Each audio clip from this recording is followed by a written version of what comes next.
আল্লাহ নবী দুনিয়া থেকে পর্দা নেবেন মুসলমান দুনিয়ার উম্মাত উম্মতি আমার নূর নবী দয়ার নবীর নূরের চেহারা থেকে মারুম হয়ে যাবে ও নওজনেরা শুনে রেখে দেন আল্লাহ পাকের নবী যেদিন দুনিয়া থেকে বিদায় নেবে পর্দা নেবে আল্লাহ নবী আম্মা জান আয়েশা সিদ্দিকা রাদিয়াল্লাহু তাআলা আনহা এই উরত মোবারকের উপরে মাথাটা দিয়ে আছে আম্মা জান আয়েশা সিদ্দিকা রাদিয়াল্লাহু তাআলা আনহা তিনি নিজেও ঝরঝর করে কাঁদেন আল্লাহ নবীর পবিত্র মুখমণ্ডল মোবারকে আম্মা জান আয়েশার চোখের পানির ফোঁটা গড়িয়ে পড়ে আল্লাহ নবীও কাঁদে আয়েশা সিদ্দিকা কাঁদে সমস্ত সাহাবারা কাঁদে আম্মা জান আলিয়াও কাঁদে ও যুবকেরা একটা সময় আল্লাহ পাকের নবী বিমূঢ় হয়ে গেলেন আম্মা জান আয়েশাকে বললেন ও বিবি আয়েশা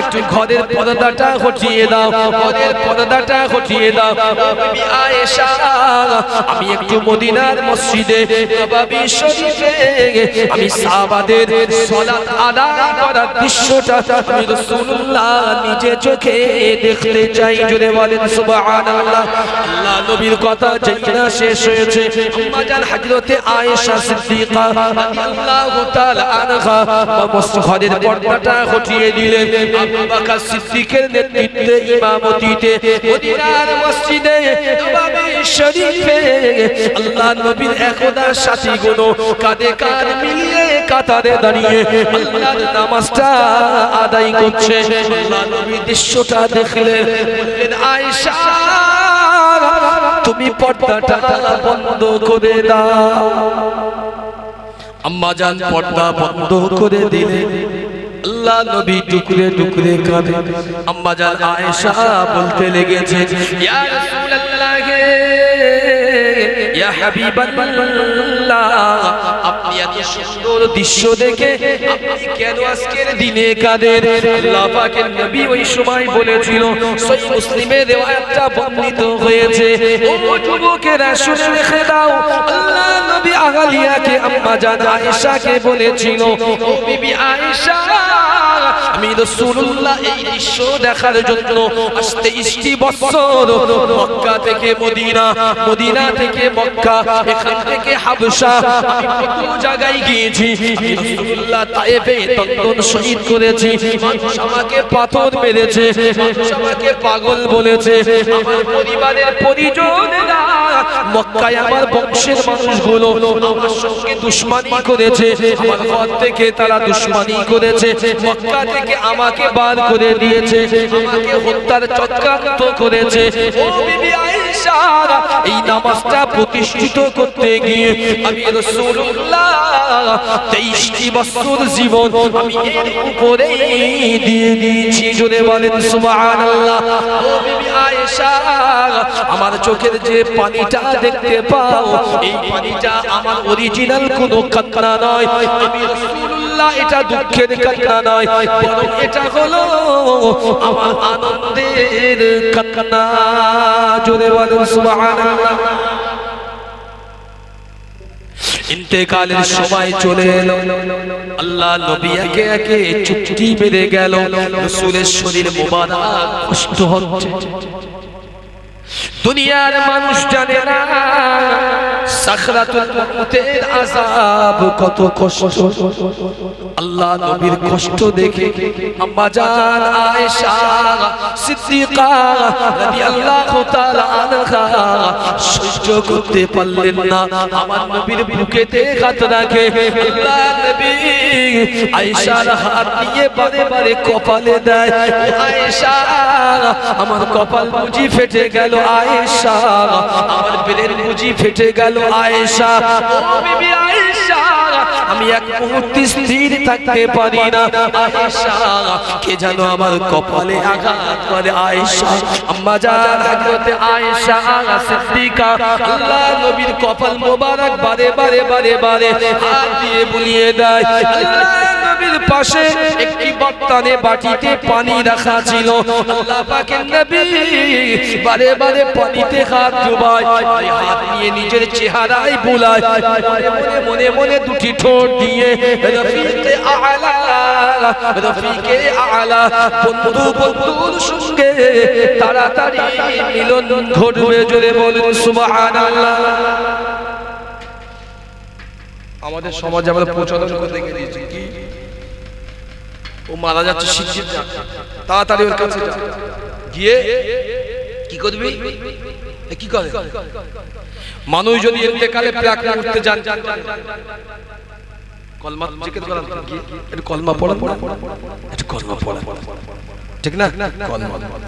কলমার কথা তো হাদিসে এসেছে, দুটো আয়াত এসেছে। একটা হচ্ছে লাকিনু লিকালিমাতিল্লাহ, মানুষ যখন মুমূর্ষ অবস্থায় থাকে, জাকামদানির যখন আযাব হয়, সাখরাতুল মাউতের আযাব মানুষকে যখন পূর্ণাঙ্গ গ্রাস করে, যখন দেখবে এই মানুষটা মনে হচ্ছে সম্ভাবনা, মানুষের তো একটা ব্রেন দিয়েছে আল্লাহ, ওয়াল হিকমা বুদ্ধিও দিয়েছে, তাই না? আমরাও তো কিছু সিম্পটম বুঝতে পারি। দেখবে যখন মানুষের এই বুকটা, সিনাটা এই পেটের থেকে আরো মুক্ত হচ্ছে, উঁচু হচ্ছে, গলার এই অংশটা ভিতরে ঢুকে যাচ্ছে, জিহ্বাগুলো আস্তে আস্তে ভিতরে ঢুকছে, বাইরে বার হচ্ছে, জানবে এটা হচ্ছে মউতের সিম্পটম, সাখরাতুল মাউতের আযাবের কষ্ট, সাকাতানি মউতের কষ্ট। এই সময়টা মানুষের পাশে নয়, একটু দূরে বসে বসে বসে বসে লাকিনি কালিমাতিল্লাহ, আল্লাহ পাকের মহাবাণী কলমা তালকিন করো। ওকে বলো না তুমি পড়ো, বরং তুমি পড়ো, যাতে তোমার কথাটা শুনতে পেয়ে ও কানে কর্ণগ্রহ হরে। ও যদি জীবের সঙ্গে জীবকে একবার মিলিয়ে নেয়, রব্বুল আলামিন কারীমের দরবারে যদি কবুল হয়, আল্লাহকে ঈমানদার হিসাবেই কবুল করবে। জোরে বলেন সুবহানাল্লাহ। দুই নম্বরে আওয়াজ শুনলাম, মানুষ যখন খুব কষ্ট পায়, অনেক মানুষ দেখবে দীর্ঘদিন পড়ে পড়ে পড়ে পড়ে অনেক কষ্ট করে যাতনার পরে ইন্তেকাল করে, তার বাড়ির মানুষগুলো অনেক সময় অধৈর্য হয়ে যায় যে কত আমরা সহ্য করতে পারি এত কষ্ট। তখন কি করার কথা রাসূল বললেন, আল্লাহ রাসূল বললেন ইকরা সূরা ইয়াসিন। মানুষ যখন খুব কষ্টের ভিতরে থাকে, একটু দূরে, পাশে নয়, একটু দূরে বসে বসে সূরা ইয়াসিন শরীফটা তেলাওয়াত করো। ইয়াসিন তেলাওয়াত করলে আল্লাহ সূরা ইয়াসিন শরীফের তেলাওয়াতের বাবরকতে ওই মৃত ব্যক্তি বা মরে যাওয়া ব্যক্তি কিংবা কষ্টপ্রাপ্ত ব্যক্তির মউতের আযাবটা আল্লাহ কিছুটা আসান করে দেয়। একবার জোরে বলেন সুবহানাল্লাহ। তাই বলে ফতোয়া নিয়ে এইভাবে বাড়ি যাবেন না। একজন পুরুষ ইন্তেকাল করছে, একজন মহিলা এসে পড়বে, এই ফতোয়া দেবেন না জানা। আমার কথা বুঝতে পারছেন? পুরুষ পুরুষ, মহিলা মহিলা, দুটো এক নয়। যে জাতির উপরে পর্দাকে আল্লাহ ফরজ করেছে, সেই জাতির মেয়ে একটা পুরুষ মারা যাচ্ছে, দিব্য মাথার ধারে গিয়ে একলা একলা বসে বসে পড়ে কি করে? এই শরীয়ত মুহাম্মদুর রাসূলুল্লাহ সাল্লাল্লাহু আলাইহি ওয়াসাল্লাম দিয়ে যান। আমার কথাটা কি বুঝতে পারছেন? এটা দিয়ে যায়নি। যে নারীর ঘরে কোরআন তেলাওয়াত করাটা আস্তে আস্তে সুরে করতে বলেছে, নামাজটা আস্তে আস্তে পড়তে বলেছে রাসূলুল্লাহ, সেই নারীর কোরআন তেলাওয়াত সকলের সামনে এটাও মনে হয় জায়েজ। আমি আপনাকে আমার কথা বলছি না, আমি রেকর্ড দেখি কথাটা বলে গেলাম। আমার কথা বুঝতে পারছেন?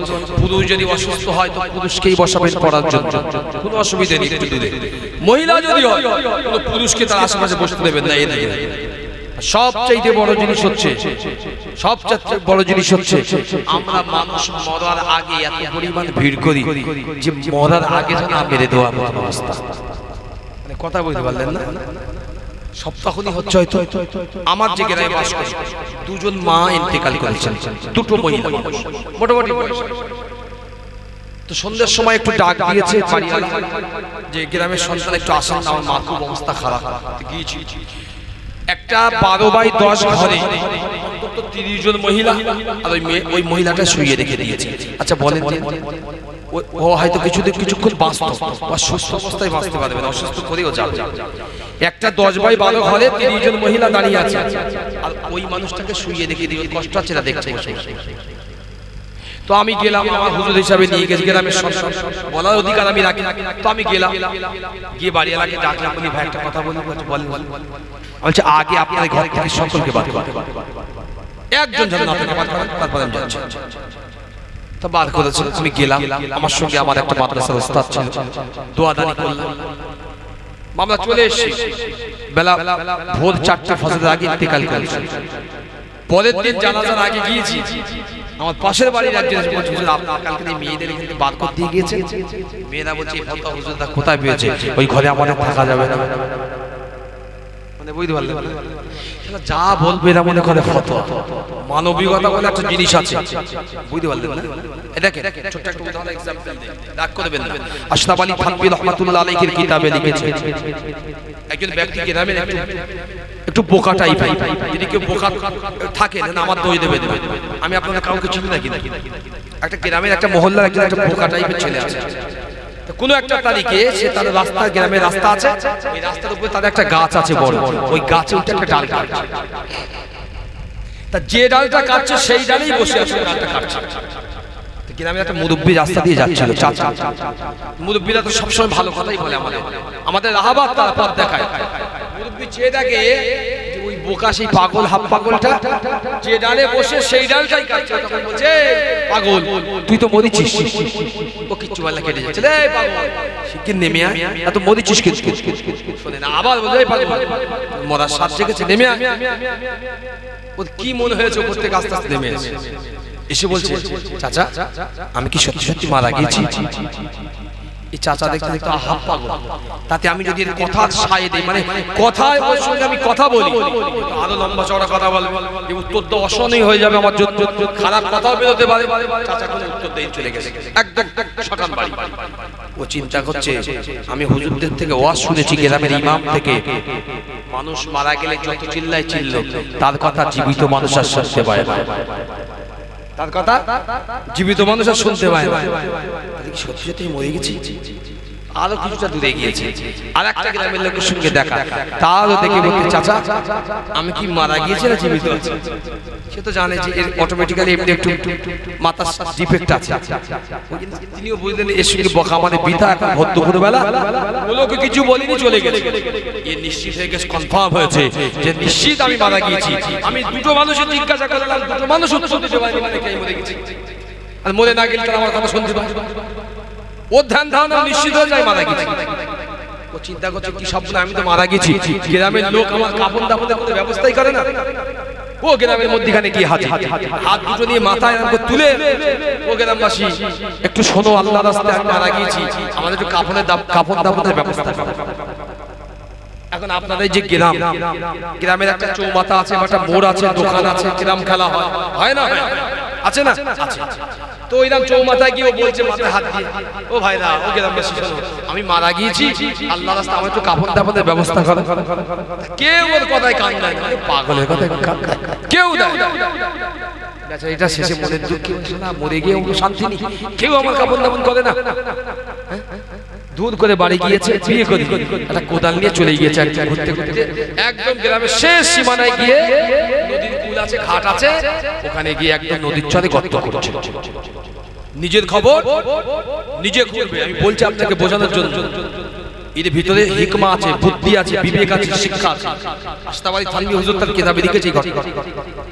ও গিয়ে নদীর চরে আস্তে আস্তে নদীর কাদা মাটি কাটতে লেগেছে, কিছুটা করে কাটে আর নিজে নিজে শুয়ে দেখে কবরটা ঠিক লাইনে আছে কিনা। ও তো কবর খোলে না, হচ্ছে কিনা, মোটামুটি একটা কবর খুলেছে, পুরো কোদালটা উপরে রেখে দিয়ে একলা একলা শুয়ে পড়েছে। এবার শুয়ে শুয়ে চিন্তা করে, যাক এর পরে স্টেজ বাকি আছে, মনকে নেকি আসবে সওয়ালের জবাব। ও বেদনে খুলছে, হুজুরদা বলেছে ও শুয়ে রয়েছে, ঠিক ব্রিটিশের যুগ। আশরাফ আলী থানভী হুজুর লিখছে ব্রিটিশের যুগ, ঠিক সেই জায়গায় একটা ঘাট ছিল, সেই ঘাটে এসে স্টিমার বেঁধেছে, স্টিমার থেকে একজন সাহেব নেমেছে, লর্ড, মানে তিনি ব্রিটিশদের একজন কর্মচারী, তিনি ট্যাক্স আদায় করতেন বা রাজস্ব আদায় করতেন বাংলা। তিনি বুট কোট টাই পরে, তার বিছানা পত্র আছে, লাগেজ পত্র আছে, ব্যাগ আছে, তার বড় সুটকেস আছে, আর হাঁড়ি এক হাঁড়ি মিষ্টি আছে। কোথায় লোক পায় না ইংরেজ ব্যক্তি, তো আস্তে আস্তে হেঁটে দূরে দেখতে কোদাল আছে, হেঁটে গেছে, কেউ না কেউ কাজ করছে, গিয়ে দেখে লোক কিছু ভালো করে নিজের দিক তাকিয়ে দেখে একটা কবর খোঁড়া, তার ভিতরে একজন শুয়ে রয়েছে চুপ। ও গিয়ে বলছে ওঠো, ও কিচ্ছু বলে, আবার বলছে ওঠো, ইংরেজ মানুষ তো, দুবার ডেকে যখন সারা পাই, তিনবার মাথায় মেরেছে, মাথায় লাথি বুট দিয়ে, যেই মেরেছে লাথি বলে উঠে এসো। মাথায় বোঝাগুলো চাপিয়ে দিয়েছে, বাক্স টাক্স যা বিছানা ছিল মাথায় চাপিয়ে দিয়ে, হাতে মিষ্টি হাঁড়িটা ধরিয়ে বলছে আমাকে ফলো করো, ফলো হি আমাকে পিছনে পিছনে ফলো করো। উনি আস্তে আস্তে ব্রিটিশ যে বাংলো আছে বাংলোয় গিয়েছে, মালপত্র নামিয়ে চলে যাচ্ছে। যাই দাঁড়াও, পকেট থেকে 50টা পয়সা দিয়ে আর মিষ্টির হাঁড়ি খুলে দুটো মিষ্টি হাতে ধরিয়ে দিয়ে বলছে যাও। ও পাগল বাড়ি ফিরছে, এবার হাতে দুটো মিষ্টি আর এক হাতে 50টা পয়সা, খুব আনন্দ। ও বলছে সারা জীবন সারা আমার ভুল বুঝিয়ে যাও, বাড়ি আজকে ফিরি, বাড়ি আজকে ফিরি। সারা জীবন হুজুর আমাদের ভুল বুঝে গেছে, কবরে মল্লি মুনকার নাকি সওয়ালের জবাব হবে, আযাব হবে। যত সব ছাইপাস কথা, পাগলের কথা, ঘরে যায় আজকে কিচ্ছু হয় না। আর ঠিক ও এই কথা বলতে বলতে ঘরে ফিরছে, ঠিক গ্রামের ভিতরে গ্রামের বাৎসরিক ইসালে সওয়াব হচ্ছে। আজকে আপনারা যেমন বসেছেন, গ্রামের মানুষ বসেছে সেই দিনই ওয়াজ শোনার জন্য। আর ইমাম সাহেব হুজুর ওয়াজ করছে, বাবারা তোমরা নামাজ কাজা করো না, আল্লাহর হুকুমের বিধানের বাইরে যেও না, কারণ যদি যাও কবর থেকে তোমাদের আযাব শুরু হবে। কবরের আযাব ভয়ঙ্কর আযাব, কবরে আল্লাহ জাহান্নাম তৈরি করতে পারে, জান্নাতও দিতে পারে। ও তাড়াতাড়ি রাস্তা দেশি, কারোর কথা শুনেনি, সভাপতি মানেনি, এসিপ পরে হুজুরের সামনে এসে মাইকটা কেটে দিয়েছে। লে বলতে যে আমার গ্রামের জনগণ শোনো, সব মিথ্যে কথা বলতে হুজুর, একটা সত্যি কথা বলে না। মানুষ তোর দিকে যাচ্ছে কিভাবে? হ্যাঁ, এই হুজুর একটা সত্যি কথা বলে না, সব মিথ্যা বলছে। কেন? আমি নিজে সাক্ষ্য।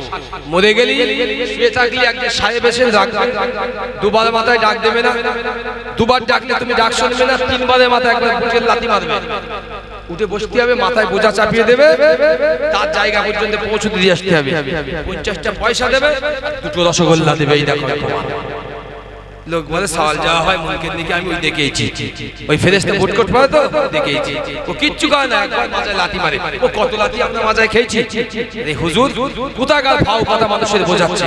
আমার বোঝানোর মূল কথা উদ্দেশ্য হচ্ছে এটাই, আপনার বুঝ জ্ঞানটা হচ্ছে আপনার, ইবাদত আমলের সাদিচ্যতা থাকা আপনার দরকার। আপনার উচিত বোঝা যে আপনার রবের দরবারে একদিন আপনাকে হাজিরা দিতে হবে।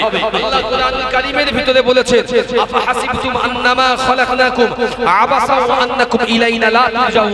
দুনিয়ার মানুষ তুমি কি ভেবেছো আল্লাহ তোমাকে তোমার রব অহেতুক সৃষ্টি করে ছেড়ে দিয়েছে? এটা ভেবো না অহেতুক সৃষ্টি করেছে। মনে রেখো একটা পিরিয়ড, একটা দিন আসবে তুমি তোমার রবের কাছে প্রত্যাবর্তন করতেই হবে, আল্লাহর কাছে ফিরে যেতে হবে। সেদিন মনে রেখো সুম্মা লা তুসআলুন্না ইয়াউমাইযিন আনিন নাঈম। আল্লাহর কাছে তোমার নিয়ামত সম্পর্কে আগে তুমি জিজ্ঞাসিত হবে। সেই দিন তুমি কোথায় যাবে? এই যতগুলো মানুষ এসেছি, চোখ দিয়ে দেখছি, কান দিয়ে শুনছি, মুখ জিহ্বা লাগিয়ে সুবহানাল্লাহ বলছি, বুঝে ধ্বনি দিচ্ছি, শরীরকে ব্যবহার করছি, এই 7টা অঙ্গকে আল্লাহ জবাবদিহি করবে। আপনার জবানকে বন্ধ করে দেবে আর আল্লাহ 7টা অঙ্গের জবান খুলে সুম্মা লা তুসআলুন্না ইয়াউমাইযিন আনিন নাঈম, আল্লাহ ওদের কাছ থেকে হিসাব নেবে। সেদিন আমার আর আপনার কি হবে এটা আমার আর আপনার ভাবার বিষয়। একবার দরুদ শরীফ আল্লাহুম্মা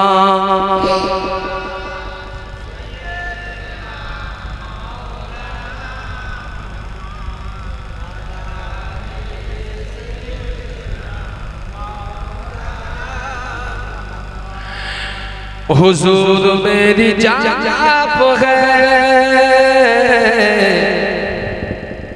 हुजूर मेरी जान आप है, हुजूर मेरी जान आप है। एक बार जोरे बोलें सुबहानाल्लाह। আল্লাহ নবীকে মহব্বত করি না করি না? এই জন্য বলেন মুস্তাফাকে মহব্বত করি তো। আমাদের যদি মনে হয় এখন কেউ যদি বলে যে হুজুরের জন্য রক্ত জীবন দিতে হবে, জান দিতে হবে, দেবেন তো? বলতে মাথা খারাপ না?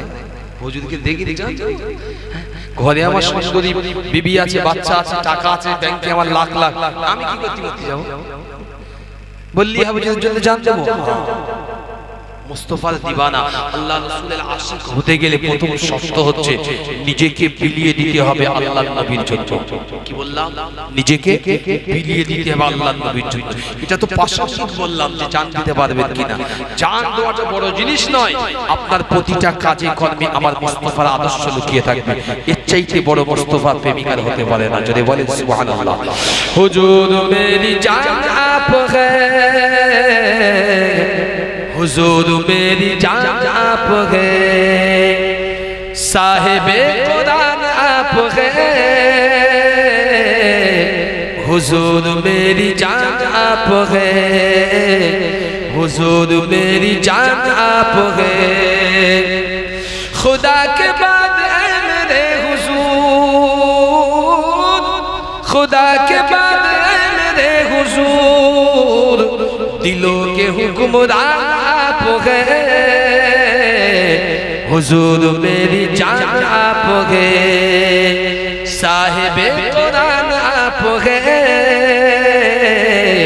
हुजूर मेरी जान आप गए हुजूर मेरी जान आप गए सताने वालों को दुआएं दी सताने वालों को दुआएं दी कितनी मेहरबान आप गए हुजूर मेरी जान आप गए हुजूर मेरी जान आप गए साहिबे कुरान आप गए हुजूर मेरी जान आप गए हुजूर मेरी जान आप गए हुजूर मैं हूँ आपका गुलाम हुजूर मैं हूँ आपका गुलाम मेरी तो कुल जहां आप गए मेरी तो कुल जहां आप गए साहिबे कुरान आप गए हुजूर मेरी जान आप गए हुजूर मेरी जान आप गए साहिबे कुरान आप गए हुजूर मेरी जान आप गए हुजूर मेरी जान आप गए अल्लाहुम्मा सल्ली अला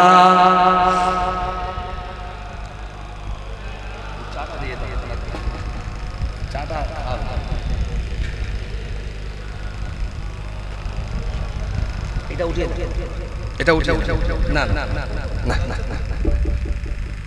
যে কথা আমার নবীর বিষয় বলতে বলতে এত দূর আসা মনে আছে আমি কোথায় ছেড়েছি খুব ভালো ভালো মানুষ আছে অনেক মুরব্বি আছে আমার আব্বার চাইতে মুরব্বি এখানে বসে আছেন আমার চোখের সামনে অনেক আপনারা ওয়াজ শুনে শুনে পাকা আমি ছেড়েছিলাম একটা পিরিয়ডে একটা জায়গায় বলেন আল্লাহ রাসূল কাঁদছেন জাখামদানির কষ্টে আর বারে বারে বাটিতে পানির বাটিতে হাত বুলোয় নিজের চেহারায় মাকে আর রাসূলুল্লাহ শব্দ ছিল রফিকে আলা কখন আমি আমার বন্ধুর সঙ্গে তাড়াতাড়ি মিলন করব একবার জোরে বলেন সুবহানাল্লাহ আমরা পৃথিবীতে এই সুন্দর ভুবনে কেউ মরতে চায় কেউ মরতে চায় কেউ চায় না আর নবী বলছে কত তাড়াতাড়ি আমি আমার বন্ধু আমার রব আমার মালিকের আমি সাক্ষাৎ করব আমি আর পাচ্ছি না এখানে থাকতে আয়েশা আমি আমার মালিকের সঙ্গে রফিকে আলা আমি আমার বন্ধুর সঙ্গে মোলাকাত করতে চাই এর ভিতরে আম্মাজান ফাতেমা রিওয়ায়াত আছে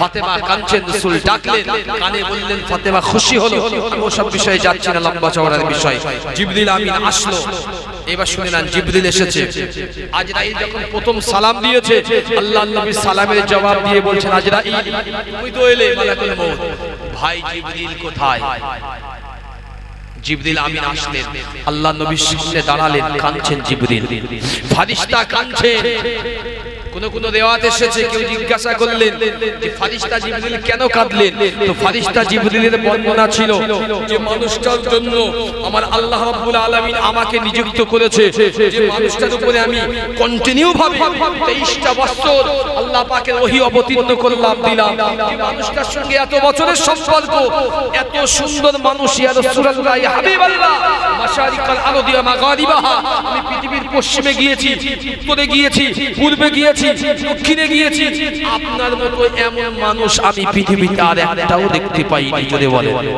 তাই চিল্লে বলেন সুবহানাল্লাহ সেই মানুষটার জন্য ফেরেশতা কাঁদবে না কেন কাঁদবে না কেন কাঁদবে না আল্লাহর নবী জিবরিলকে বলছেন জিবরিল আমার ওয়াদাটা কি হলো আল্লাহর কাছে আবার চাও আরে আমরা তো উম্মত আমরা উম্মত আমরা গর্ব করি অনেক সময় বলি আমরা আখিরি নবীর উম্মত আপনি কি জানেন আখির নবীর উম্মত আপনি কি জানেন আখির নবী সম্পর্কে আমার নবী ইন্তেকালের মুহূর্তে জিবরিলকে বলছেন আল্লাহর ওয়াদা আরেকবার নিয়ে এসো জিবরিল আল্লাহর কাছে গিয়েছে রব্বি আল্লাহ আপনার হাবিব আমার ওয়াদা চেয়েছে ওয়ালা সাউফা ইউতিকা ফাতারাদা আলাম ইয়াজিদকা ইয়াতীমান ফাওয়া আবার আল্লাহর কাছে গিয়েছে আল্লাহ বললেন জিবরিল হাবিবকে গিয়ে সুসংবাদ দাও আমি আল্লাহ ওয়াদা করলাম ওয়াদাল্লাহিল হক আল্লাহ আমার ওয়াদা সত্য আমার হাবিবকে গিয়ে বলো উম্মতের জন্য আমি আমার হাবিবকে লজ্জিত করব না জোরে বলেন আরো চিল্লে বলেন সুবহানাল্লাহ আল্লাহ পাকের নবী শায়িত শুয়ে আছে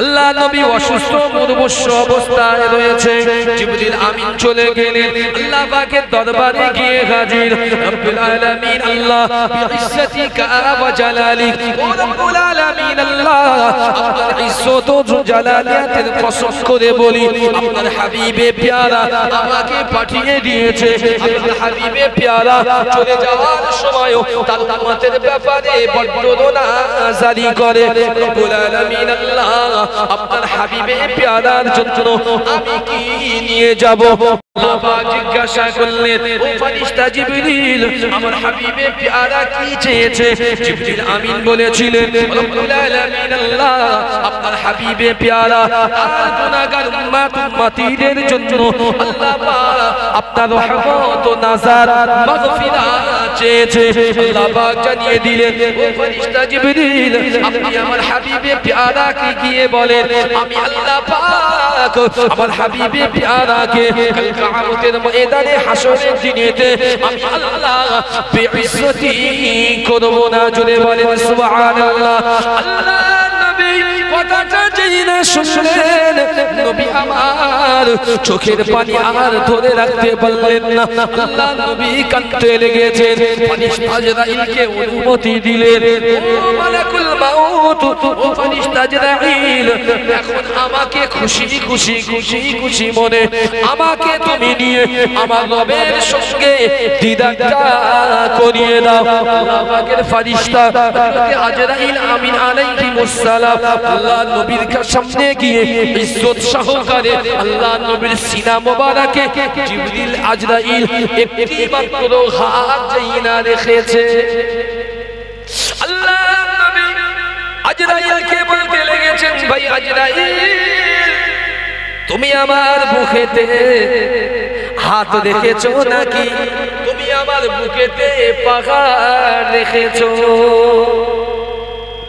মৌতের কষ্ট এমনই ছিল নবী কুলের শ্রেষ্ঠ নবী কাঈদুল মুরসালিন নবী তার যখন সিনাতে হাত রেখেছিল মালাকুল মাউত আল্লাহ নবী বলেছিলেন আজরাইল এত কষ্ট মৌতের এত যাতনা আমি মুহাম্মদুর রাসূলুল্লাহ আমি আজ পর্যন্ত জানতাম না ও ফেরেশতা জিবরিল আজরাইল তুমি আমার উপর থেকে আমার উম্মতদের সমস্ত ওই সাকরাতুল মউতের আযাব জাকামদানির কষ্টগুলো আমি মুহাম্মদুর রাসূলুল্লাহ সাল্লাল্লাহু আলাইহি ওয়াসাল্লাম আমার উপর থেকে তুমি এই প্রতিশোধগুলো নিয়ে নাও জিবরাইল বলেছিলেন ইয়া রাসূলুল্লাহ ইয়া হাবিবাল্লাহ আপনি বিআদবি মাফ করুন সৃষ্টি জীবের ভিতরে আপনার মতো আসানের শহীদ আর কোন মাখলুকের রূহ মুবারক এখান থেকে নিয়ে যাওয়া হয়নি আল্লাহ পাকের নবী রূহটা নিয়ে নিলেন আল্লাহ নবীর পবিত্র দেহে মুবারক আম্মা জান আয়েশা সিদ্দিকা রাদিয়াল্লাহু তাআলা আনহার হুজরা মুবারকে আল্লাহ নবী শায়িত হলেন জোরে বলেন সুবহানাল্লাহ এইবার কিছু পয়েন্ট আপনাদেরকে একটু বলে দিই এখনো বুঝিয়ে দিই কি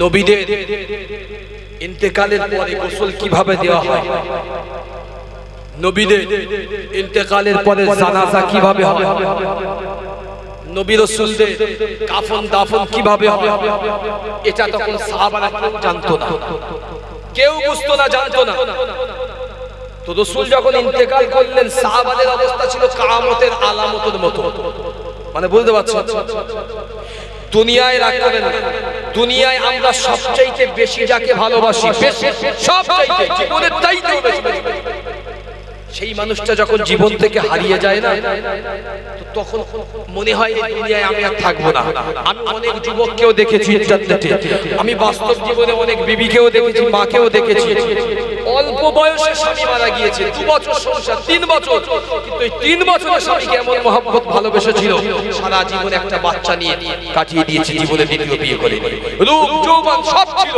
স্বামীর মহব্বতে কাটিয়ে দিয়েছে, এমন 3 বছরের মহব্বত।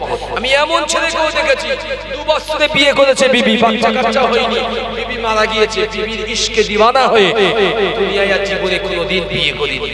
মানে বুঝতে পারছেন ভালোবাসার নমুনা। রাসূল ইন্তেকাল করেছেন, সাহাবারা যেন বিশ্বাস করতে পারেনি কি নবী মাওলা মরতে পারে, ইন্তেকাল হতে পারে, নবী মরতে পারে, এই কথা বিশ্বাস সাহাবা জামাইনরা কেউ বিশ্বাস করেনি। আমরা অনেকে আছি দেখবেন যে আজকে রাত্রে কথা বলে গেলাম, ফজরের সময় দেখা যাচ্ছে ইমাম সাহেব বা মুয়াজ্জিন সাহেব আজান দিলে এলান করলো আমাদের গ্রামের অমুক চাচা অমুক ভাই ইন্তেকাল করেছে। আপনার ভিতরে আমার ভিতরে বা আমাদের মতো আমরা মনে করি কি সব শোনা, রাত 12টা পর্যন্ত 10টা পর্যন্ত 11টা ওয়াজ শুনেছি, পাশে বসে কত গল্প করলাম, সেই মানুষটা বাড়ি গিয়ে মারা গেল। ইস, এ কি হতে পারে?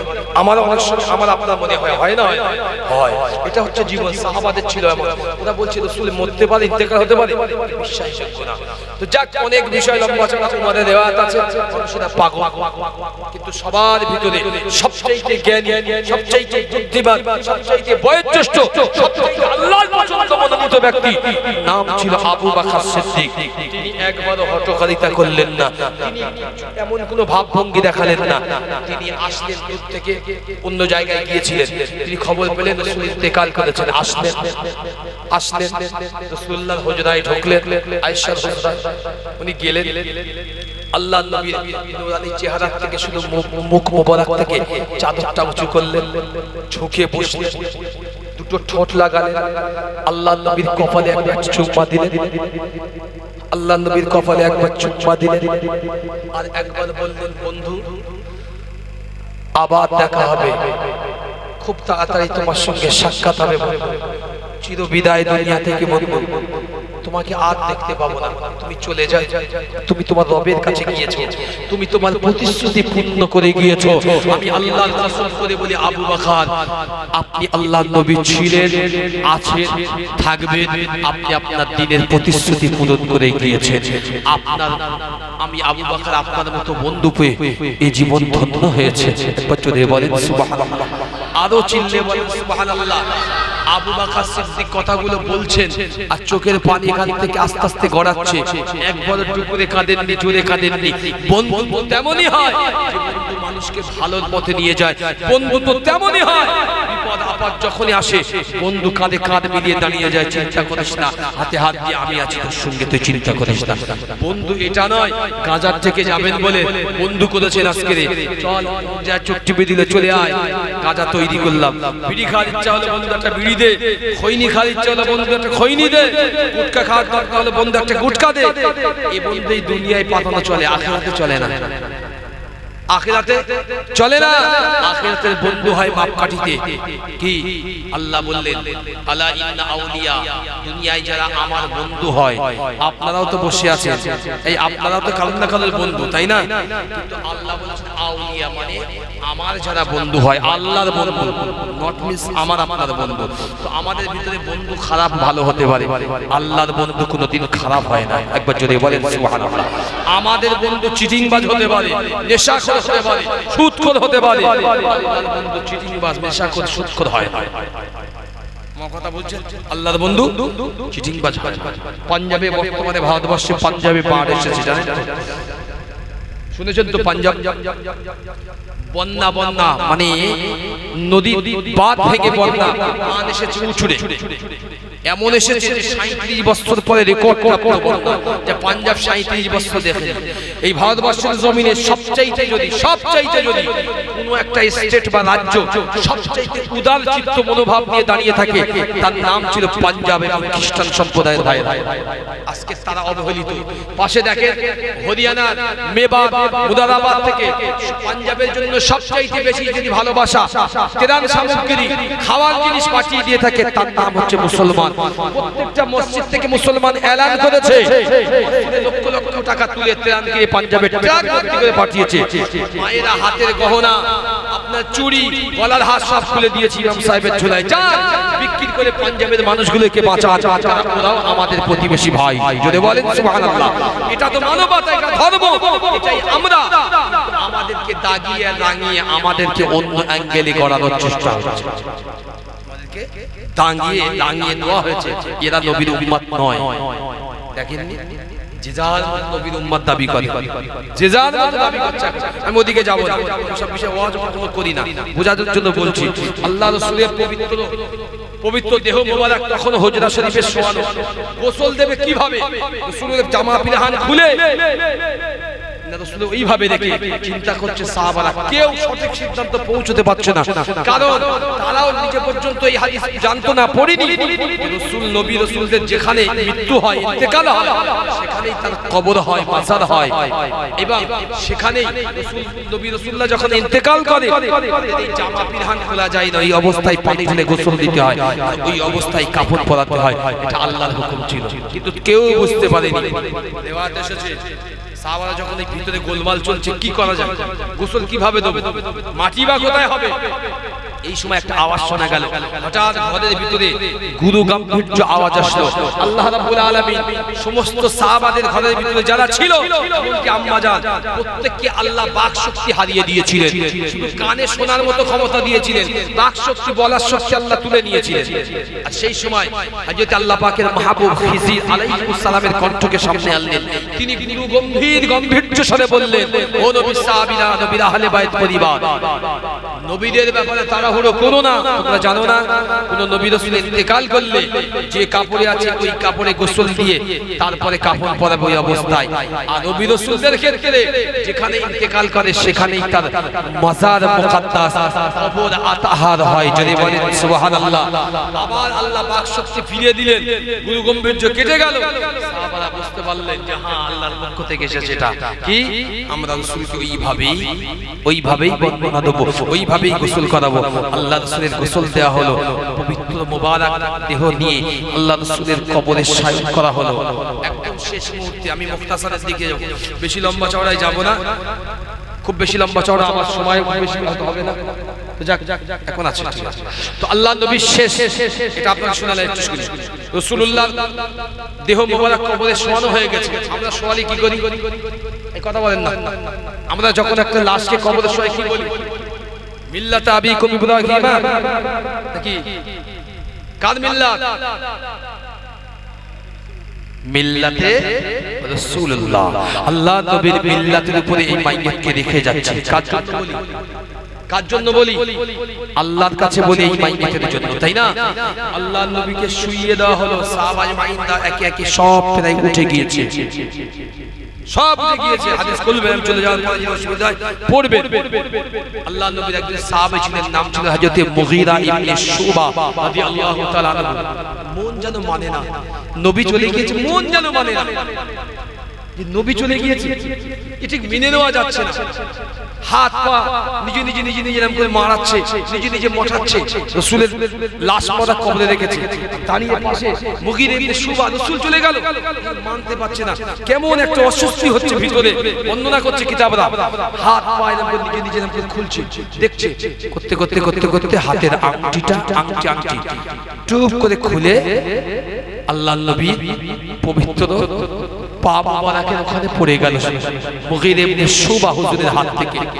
কেউ বলেছেন উনি ইচ্ছা করে দিয়েছেন, আর কেউ বলেছেন না, নবীর ইশকে ভালোবাসায় মহব্বতে হযরত মুগীরা ইবনে শুবা রাদিয়াল্লাহু তাআলা আনহু তার হাতের আংটিটা আল্লাহর নবীর কদমে ধারে পড়ে গেল। জোরে বলেন সুবহানাল্লাহ। হায়াতে সাহাবার ভিতরে এসেছে মুসলমান ও আমার নওজওয়ানেরা, শুনে রেখে দাও, আল্লাহ পাক কোরআনুল কারীমে যাদের ব্যাপারে বলতে গিয়ে আমার আল্লাহ কম বেশি 1200 আয়াত নাযিল করে দিয়েছেন। তারা হলো আল্লাহ পাকের মনোনীত, আল্লাহ নবীর মনোনীত সাহাবী, তাদের নাম হলো সাহাবী, তাদের জন্য কিতাব বর্ণিত হয়েছে। আল্লাহু আনহু ওয়া রাদু আনহু, যালিকা লিমান খাশিয়া রাব্বা আল্লাহ পাক যাদের উপরে খুশি ও রাজি ছিলেন তারাও আমার আল্লাহর উপরে খুশি ও রাজি হয়েছে জোরে বলেন সুবহানাল্লাহ ও যুবকেরা আল্লাহ নবী সাহাবী হযরত মুগীরা ইবনে শুবা রাদিয়াল্লাহু তাআলা আনহু উলামার নিজের হাতটা নিয়ে এক হাতের সঙ্গে অপর হাত চলতে চলতে হাত থেকে আংটিটা পড়ে গেল আল্লাহ নবীর কবর মোবারকে হাত থেকে আংটিটা পড়ে গেল আল্লাহ নবীর কবরে হযরত শেরে খোদা আলী কাল্লামাল্লাহু ওয়াজহাহু হুজুর আমার আল্লাহ নবীর মাথার দিকে দাঁড়িয়ে আছে হযরত আলী হুজুর একবার চোখ তুলে তাকালেন মুগীরা ইবনে শুবা উপরের দিকে লক্ষ্য করে বললেন মুগীরা ইবনে শুবা তুমি তোমার আংটিটা নিজে কবরে নেমে উঠিয়ে নাও ও যুবকেরা মুগীরা ইবনে শুবা রাদিয়াল্লাহু তাআলা আনহু তিনি আল্লাহ নবীর কবরে নেমে গেলেন আল্লাহ নবীর হুজুরের পা মোবারকের দিকে নেমে গেলেন আল্লাহ নবীর পা মোবারকের সামনে আংটিটা তুলতে গিয়ে নবীর নূরের কদমটা মুগীরা ইবনে শুবা হুজুর একবার হাত দিয়ে জীবনের শেষবারের মতো নবীর জিসমের টাচটা তিনি করে নিলেন জোরে বলেন সুবহানাল্লাহ আর জোরে বলেন সুবহানাল্লাহ ও যুবকেরা কিতাবের বর্ণনায় রাবি লিখেছে মুগীরা ইবনে শুবা হুজুরের মনে ছিল যে আল্লাহ নবী বিদায় নেওয়ার আগে সবার শেষ যে ব্যক্তিটি আমার নবীকে ছুঁয়ে চলে আসবে সেটা যেন আমি মুগীরা ইবনে শুবা হই আমার দোয়াটা যেন কবুল করে নাও আল্লাহ মুগীরা ইবনে শুবা রাদিয়াল্লাহু তাআলা আনহু হুজুরের দোয়াটাকে আল্লাহ কবুল করে নিয়েছিলেন